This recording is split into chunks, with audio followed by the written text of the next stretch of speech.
Hey everyone, and welcome to The Explainer. Today we're diving into a genuinely fascinating concept. Mastering vocabulary really isn't just about passing some test or trying to sound smart at a dinner party. It's actually your absolute best tool for vivid, unforgettable storytelling.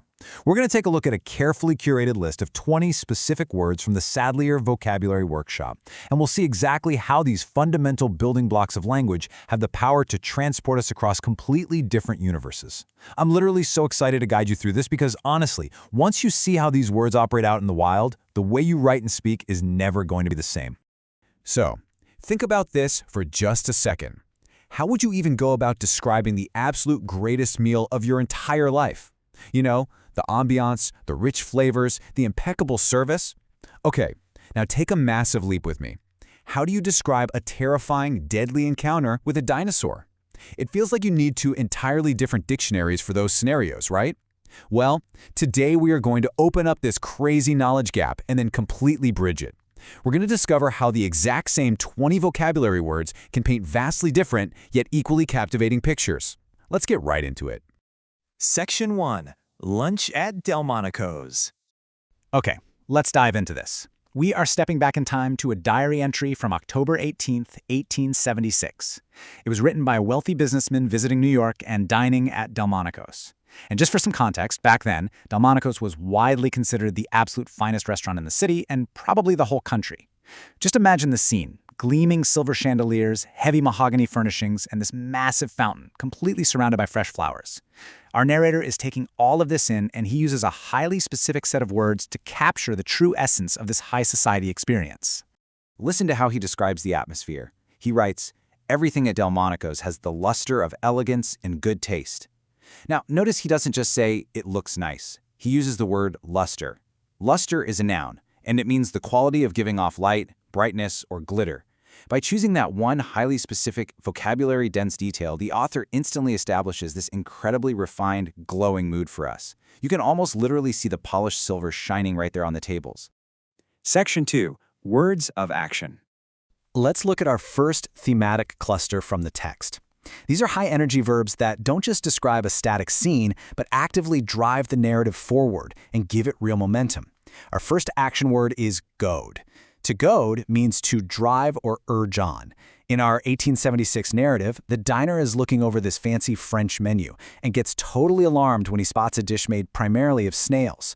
But his companion, a Mr. Jameson, manages to goad him into trying it. So it wasn't just a polite suggestion, right?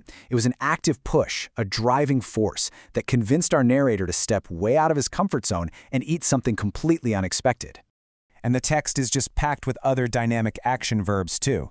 The narrator mentions how his wife set off in an animated or lively spirit. He observes that the whole art of cooking culminates, meaning it reaches its absolute highest point or climax, right there at Delmonico's. He notes that the chef will singe or lightly burn his steak to his exact preference. And get this, he actually goes back to the restaurant multiple times just to verify or confirm the rumors of its greatness. These action words are what make the diary entry feel alive and moving. It's an experience, not just a description of a room. All right, let's do a quick check on your active recall. I'm pulling a prompt directly from the workbook's completing the sentence section. Fill in the blank for me. The president's military advisors hoped the overseas action would not blank in disaster. Is the correct word here brood or culminate?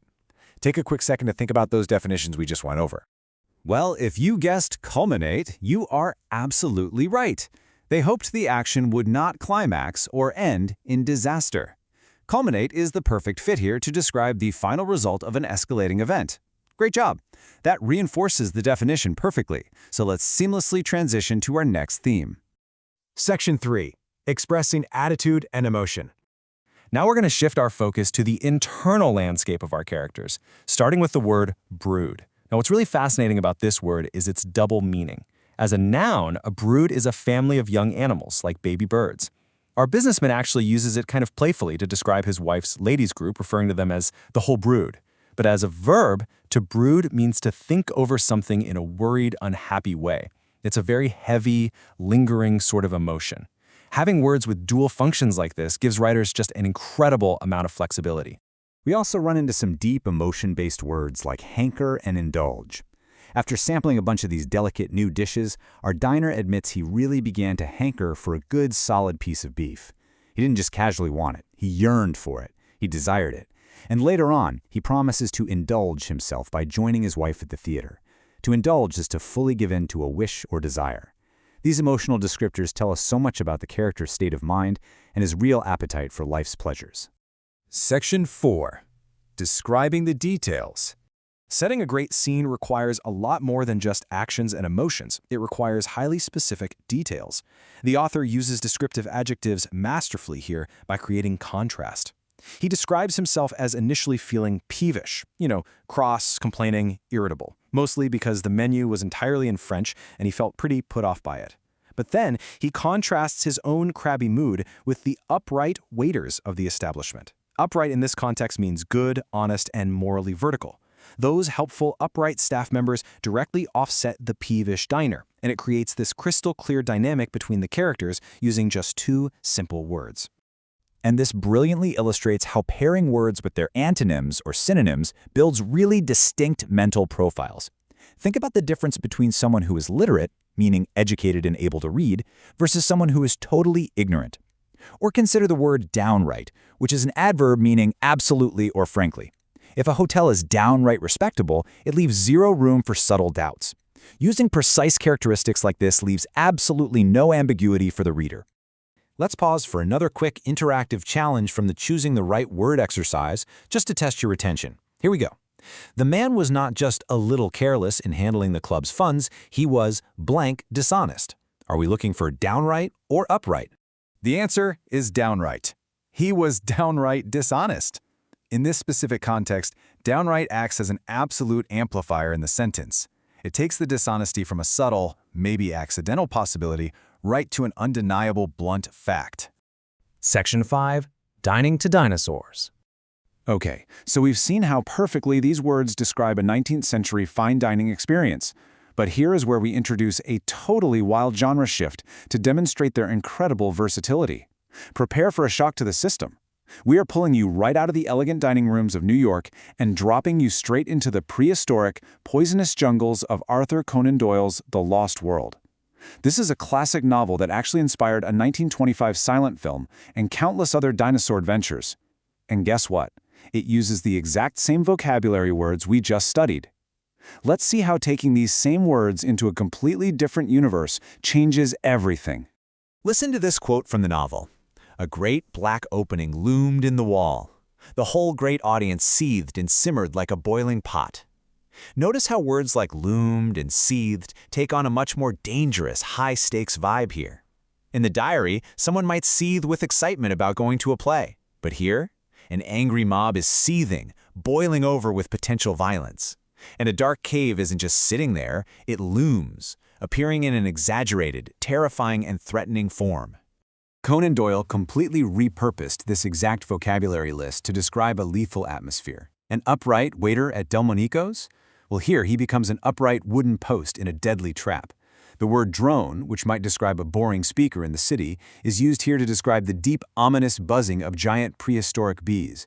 And the characters are on a dangerous journey to verify not fancy restaurant rumors, but mind-bending scientific facts about surviving dinosaurs. It's the exact same tools, building a wildly different house. Section 6. Master your vocabulary. And that brings us to the end of our narrative journey today, where one thing is entirely clear: the words you choose define the world you create.